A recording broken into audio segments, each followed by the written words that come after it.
أعوذ بالله من الشيطان الرجيم. بسم الله الرحمن الرحيم. قل أئنكم لتكفرون بالذي خلق الأرض في يومين وتجعلون له أندادا ذلك رب العالمين. கண்ணியத்திற்குரிய அல்லாஹ்வின் அடியார்களே, சூரா ஹாமீம் அஸ்-சஜ்தாவை நாம் பார்த்து வருகின்றோம். அதில் 8 வசனங்களை பார்த்து முடித்திருக்கின்றோம். ஒரு ருக்கூஐ முடித்திருக்கின்றோம்.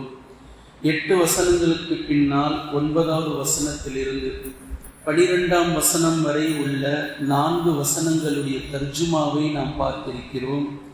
அதில் அல்லாஹ் தஆலா இந்த பூமியை 2 நாட்களில் படைத்ததை பற்றியும், பின்பு அடுத்த 2 நாட்களில் இந்த பூமியை விரிவாக்கம் செய்ததை பற்றியும், பின்பு 2 நாட்களில் வானங்களை படைத்ததை பற்றியும் அல்லாஹ் தஆலா இந்த 4 வசனங்களில் பேசுகின்றான். இதனுடைய தர்ஜுமாவை நாம் பார்ப்பதற்கு பின்னால் 2 நாட்களுக்கு முன்னால் சயீத் பின் ஸைத் ரஹிமஹுல்லாஹ் அவர்கள் அறிவிக்கிறார்கள், இப்னு அப்பாஸ் ரலியல்லாஹு அன்ஹு அவர்களிடத்தில் ஒரு மனிதர் வந்தார்.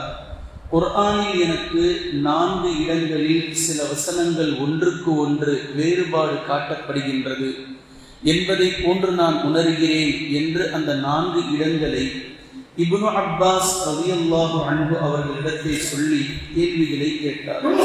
அதில் முதலாவது சூரத்துல் முஃமினூனில் மறுமை நாளை பற்றி வரக்கூடிய ஒரு வசனம், நாளை மறுமை நாள் சூர் ஊதப்பட்டு விட்டால் அவர்களுக்கு மத்தியில் எந்த உறவுகளும் இருக்காது. அதே நேரத்தில் சூரத்து சாஃபாத்தில் நாளை மறுமை நாளையில் ஒருவரை ஒருவர் விசாரித்துக் கொள்வார்கள். இந்த 2ற்கும் இருக்கக்கூடிய இடையில் இருக்கக்கூடிய வேறுபாடு, இது முதலாவது கேள்வி.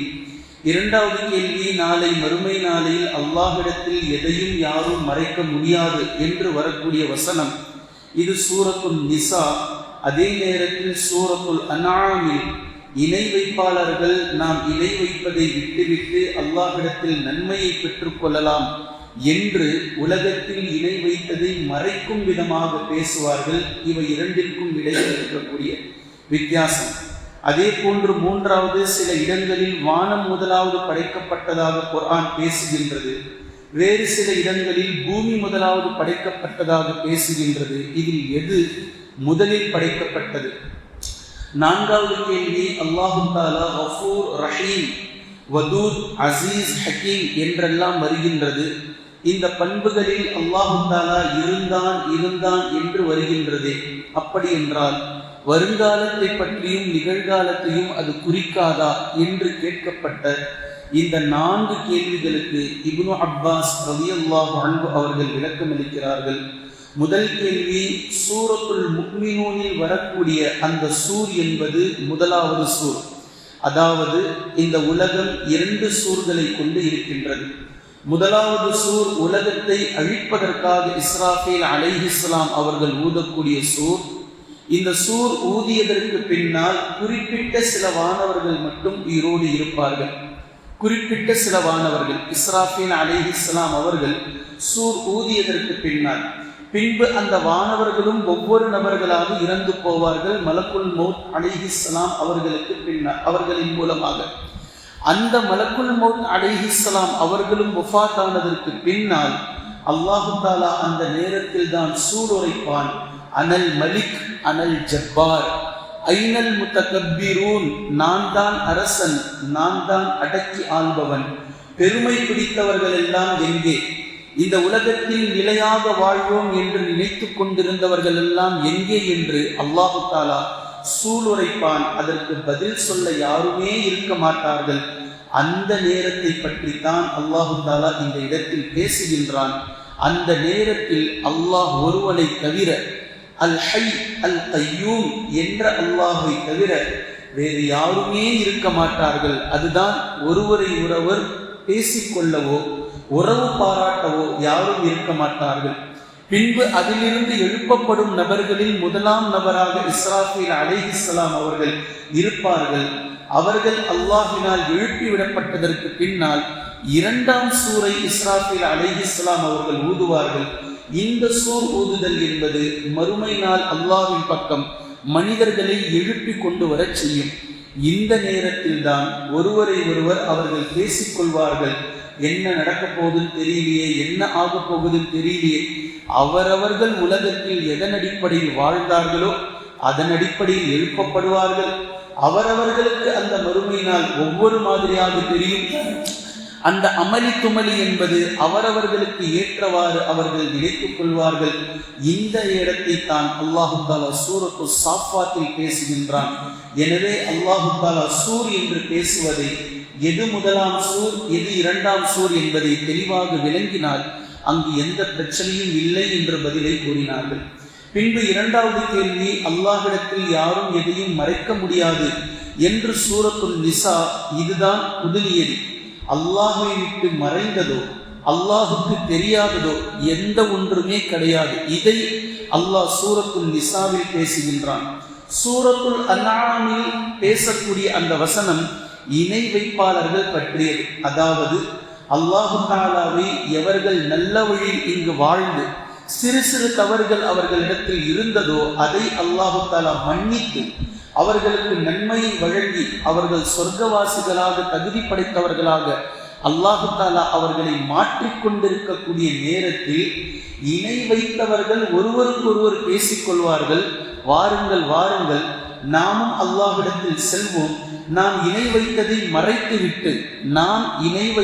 மறைத்துவிட்டு அல்லாஹ்விடத்தில் நாமும் நன்மையை பெற்றுவிட்டு சொர்க்கவாசிகளாக மாறுவதற்கு முயற்சி செய்வோம் என்று அவர்கள் பேசிக்கொள்வார்கள். ஆனால் இவர்கள் பேசிக்கொள்வது கூட அல்லாஹுக்கு தெரியும். இப்படி இவர்கள் நாளை மறுமை நாளில் பேசிக்கொள்வார்கள். அல்லாஹ்விடத்தில் மறைத்து விடலாம் என்று பேசிக்கொள்வார்கள் என்று இணை வைப்பாளர்களை பற்றி அல்லாஹு தஆலா சூரத்துல் அன்ஆமில் பேசுகின்றான். எனவே இந்த இரண்டு வசனங்களுக்கு இடையில் எந்த பிரச்சனையும் இல்லை. மூன்றாவது, வானம் முதலில் படைக்கப்பட்டதா பூமி முதலில் படைக்கப்பட்டதா என்பதற்கு இப்னு அப்பாஸ் ரலியல்லாஹு அன்ஹு அவர்கள் விளக்கம் அளித்தார்கள். முதல் 2 நாட்களில் இந்த பூமி படைக்கப்பட்டது. பின்பு அல்லாஹு தஆலா வானங்களை 2 நாட்களில் படைத்தான். பின்பு இந்த பூமியை விரிவாக்கம் செய்தான் என்பது அதற்கு மலைகளை நட்டு வைத்ததும் அதில் ஆறுகளை ஓடச் செய்ததும் நீர் நிலங்களை நிரப்பியதும் தாவர கனிவர்க்கங்களில் அதை முளைவிக்க செய்ததும் மனிதர்களை கொண்டு வருவதற்கு முன்னால் மனிதர்களுக்கு எந்த தேவையெல்லாம் இந்த பூமியின் மூலம் ஏற்படுமோ அந்த தேவைகளை அல்லாஹு தஆலா மிக அழகாக அதற்கு முன்னாலேயே ஏற்பாடு செய்தது 2 நாட்கள் என்று இப்னு அப்பாஸ் ரலியல்லாஹு அன்ஹு அவர்கள் மூன்றாவது விஷயத்திற்கு பதிலை கொடுத்தார்கள். பின்பு கஃபூர் ரஹீம், அல்லாஹு தஆலா மன்னிப்பவனாக இருந்தான், கருணை புரிபவனாக இருந்தான். அசீஸ் ஹக்கீம், அதே போன்று மிக்க மேலானவனாக யாவையும் மிகைத்தவனாக இருந்தான், ஞானம் நிறைந்தவனாக இருந்தான் என்று வரக்கூடிய இந்த வசனங்கள் எல்லாம் அல்லாஹு தஆலா இருந்தான் என்று நீங்கள் பொருள் கொண்டால் அவனுக்கு இந்த பேர் ஆதியிலிருந்து இருந்து வந்தது என்பது பொருள். ஆனால் இருக்குமா என்று கேட்டால் இந்த பண்புகள் எக்காலமும் அவனுக்கு இருந்து கொண்டே இருக்கும். அல்லாஹுக்கு பெயர் இருந்தது, இருந்து கொண்டே இருக்கின்றது. அல்லாஹுடைய பண்புகள் இருந்து கொண்டே இருக்கும் என்பதை நாம் விளங்கிக் கொள்ள வேண்டும் என்ற இந்த 4 விஷயங்களுக்கும் இப்னு அப்பாஸ் ரலியல்லாஹு அன்ஹு அவர்கள் விளக்கம் அளித்திருக்கிறார்கள். இதுதான் அல்லாஹு தஆலா ஸவாஅல் லிஸ்ஸாயிலீன், கேட்பவர்களுக்கு இது பதிலாகும் என்றும் அல்லாஹு தஆலா குர்ஆனில் பேசி காட்டுகின்றான் என்றும் அவர்கள் கூறினார்கள். இப்போது இதில் நாம் தர்ஜுமா செய்திருக்கக்கூடிய இந்த 4 வசனங்களில் இந்த 4 விஷயங்களில் முக்கிய விஷயம் வானம் முதலில் படைக்கப்பட்டதா பூமி முதலில் படைக்கப்பட்டதா என்பதற்கு இப்னு அப்பாஸ் ரலியல்லாஹு அன்ஹு அவர்கள் சொல்லக்கூடிய வேறு சில அறிவிப்புகளும் வருகின்றது. பூமியை அல்லாஹு தஆலா ஞாயிறு மற்றும் திங்கட்கிழமையில் படைத்தான். பின்பு இந்த பூமியை விரிவாக்கம் செய்ததை அல்லாஹு தஆலா செவ்வாய் மற்றும் புதன்கிழமையில் அல்லாஹு தஆலா எடுத்துக்கொண்டான். பின்பு வானங்களை படைப்பதற்கான 2 நாட்களை அல்லாஹு தஆலா வியாழன் மற்றும் வெள்ளியில் அல்லாஹு தஆலா படைத்தான் என்று வரக்கூடிய இந்த ஹதீஸ் சஹீஹுல் புகாரியில் 4816வது இலக்கத்திலும் அதே போன்று இப்னு அப்பாஸ் ரலியல்லாஹு அன்ஹு அவர்களுடைய அறிவிப்பின்படி தபரியிலும் நீங்கள் பார்க்கலாம். ஆனால் இந்த விஷயத்தில் இப்னு அப்பாஸ் ரலியல்லாஹு அன்ஹு அவர்கள் சொல்லக்கூடிய அந்த சொல்லுக்கு இது மாற்றமாக உள்ளது. இப்னு அப்பாஸ் ரலியல்லாஹு அன்ஹு அவர்கள் கூறுகிறார்கள், முதலில் அல்லாஹு தஆலா பூமியை படைத்தான், பின்பு வானத்தை படைத்தான், பின்பு பூமியை விரிவாக்கம் செய்தான் என்றுதான் அவர்களுடைய கூற்று. ஆனால் இந்த கிழமைகள் அவர்கள் வகுத்த நாட்களிலேயே திங்கள் ஞாயிறு பூமியை படைத்தான், செவ்வாய் புதன் இரண்டாவதாக பூமியை விரிவாக்கம் செய்தான் என்று பொருள் வரும்.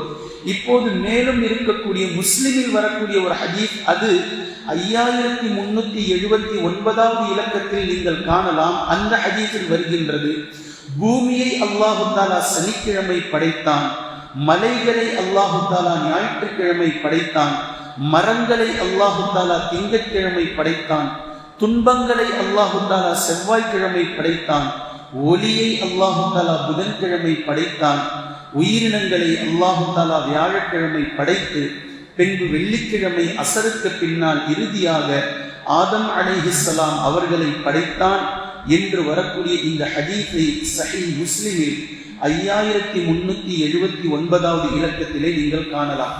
இப்போது இந்த செய்தியை நாம் புரிந்து கொள்வது எப்படி? எப்போது அல்லாஹு தஆலா எதை படைத்தான், எங்கு படைத்தான், எந்த தினத்தில் எதை அல்லாஹு தஆலா கொண்டு வந்தான் என்ற இந்த செய்தியை நாம் புரிந்து கொள்வது எப்படி? முதல் நிலை நான் ஏற்கனவே சொல்லி இருக்கின்றேன். இந்த உலகத்தில் அல்லாஹு தஆலா மறுமையை பற்றி யோசிப்பதற்கான எந்த அளவுக்கு அதிகமான மூளையையும் அல்லாஹ் நமக்கு கொடுக்கவில்லை. ஆதாரங்களை வைத்து மறுமை உண்டு என்பதை நம்பக்கூடிய மூளையை கொடுத்திருக்கின்றான். ஆனால் உலகத்தினுடைய ஒப்பீட்டின் அடிப்படையில் மறுமை எப்படி இருக்கும், மறுமை இப்படித்தான் இருக்கும் என்ற இந்த செய்தியை குர்ஆன் முத்தஷாபிஹாத்தில் கொண்டு வந்து சேர்க்கிறது. உதாரணத்திற்கு 8 வானவர்கள் அல்லாஹ்வுடைய அர்ஷை சுமந்து கொண்டு வருவார்கள், அல்லாஹ் நாளை மறுமை நாளில் இறங்கி வருவான், நரகத்தை கண்முன்னால் கொண்டு வருவான். இவையெல்லாம் எப்படி நடக்கும்? நம்முடைய டிஜிட்டலுடைய விஷயங்களை வைத்து நம்முடைய அறிவுக்கு எட்டியபடி போட்டால் கண்டிப்பாக அது தவறாகத்தான் இருக்கும். எந்த ஒன்றையும் உலகத்தையும் மறுமை நாளையும் ஒப்பீடு செய்ய முடியாது. நாம் கணக்கிடக்கூடிய 1000 வருடங்கள் ஒரு நாளுக்கு சமம் என்று அல்லாஹ் பேசுகின்றான். நாம் கணக்கிடக்கூடிய 50,000 வருடம் நாளை மறுமை நாளுடைய ஒரு நாளுக்கு சமம் என்று அல்லாஹ் தஆலா பேசுகின்றான். மறுமையை நம்புவதற்கான மூளையை அல்லாஹ் தஆலா கொடுத்திருக்கிறானே தவிர இப்படித்தான் மறுமை இருக்கும் என்று அச்சாணியாக கொண்டு வரக்கூடிய அடிப்படையை அல்லாஹ் தஆலா நமக்கு கொடுக்கவில்லை. அல்லாஹ் தஆலா பேசக்கூடிய இந்த பூமி வானம் படைத்தது என்ற இந்த நாலேஜ் இது அந்த அடிப்படையில் கட்டப்பட்டது. மனிதர்களை அல்லாஹ் தஆலா கொண்டு வருவதற்கு முன்னால் படைக்கப்பட்ட விஷயங்கள் இது அவனுக்கு ஏற்றாற்போல் அல்லாஹ் தஆலா அதை அமைத்தான். ஒன்று. அதே போன்று சஹீஹ் முஸ்லிமில் இரண்டாவதாக வந்த இந்த விஷயம் வானத்தை பற்றி இந்த ஹதீஸில் பேசப்படவே இல்லை. 7 தினங்களுக்கு 7 படைப்புகளை பற்றி பேசுகின்றது.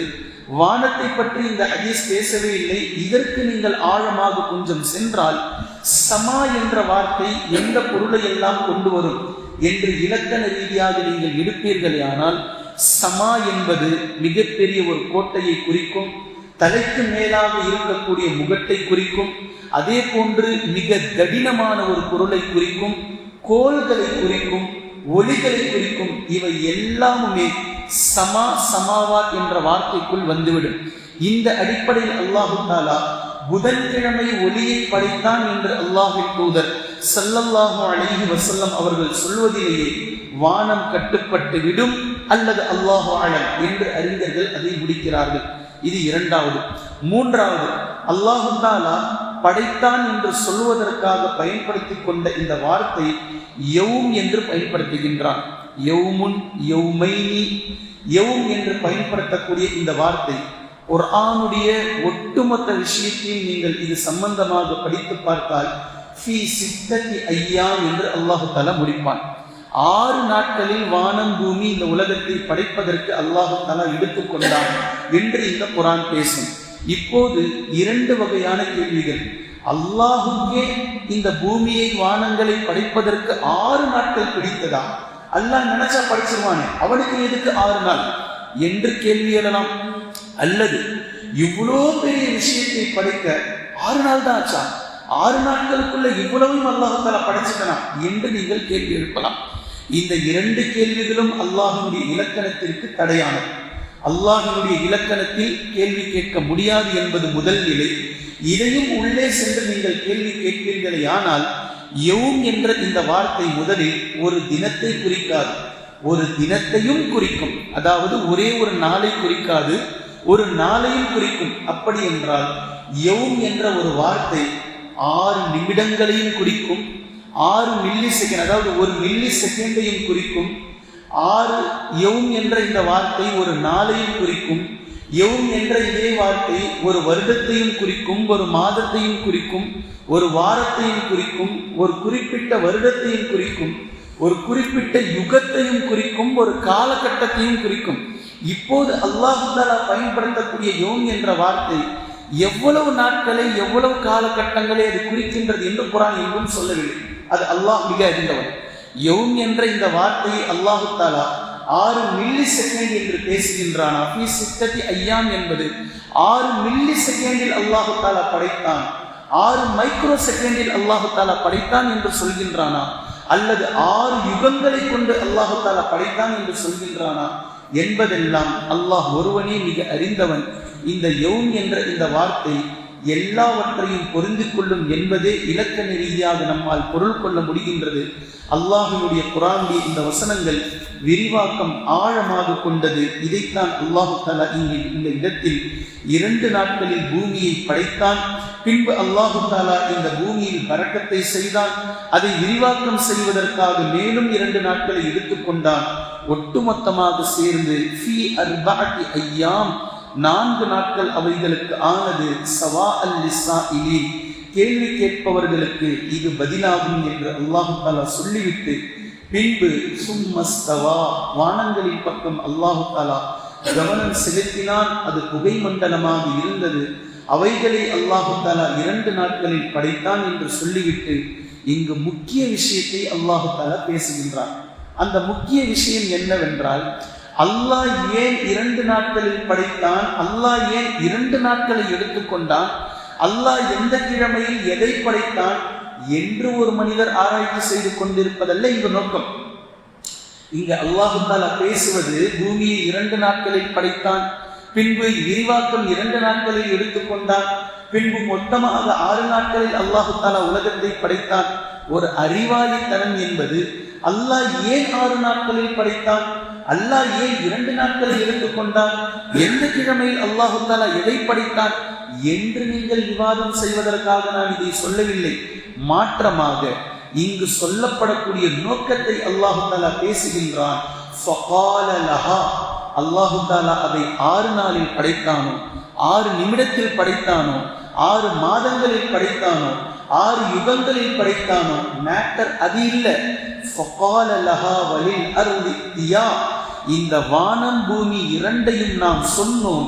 தவ்அன் அவ் கர்ஹா, நீங்கள் வெறுத்தாலும் நீங்கள் விரும்பினாலும் என்னிடத்தில் நீங்கள் பணிந்தவர்களாக வாருங்கள் என்று நாம் சொன்னோம். காலதா அதைனா தாஇஈன், இவை 2ம் நம்மிடத்தில் விரும்பிய வண்ணமே அடிப்பணிந்து நம்மிடத்தில் வந்தது என்று அல்லாஹ் தஆலா பேசுகின்றானே. இதுதான் சப்ஜெக்ட், இதுதான் மேட்டர்.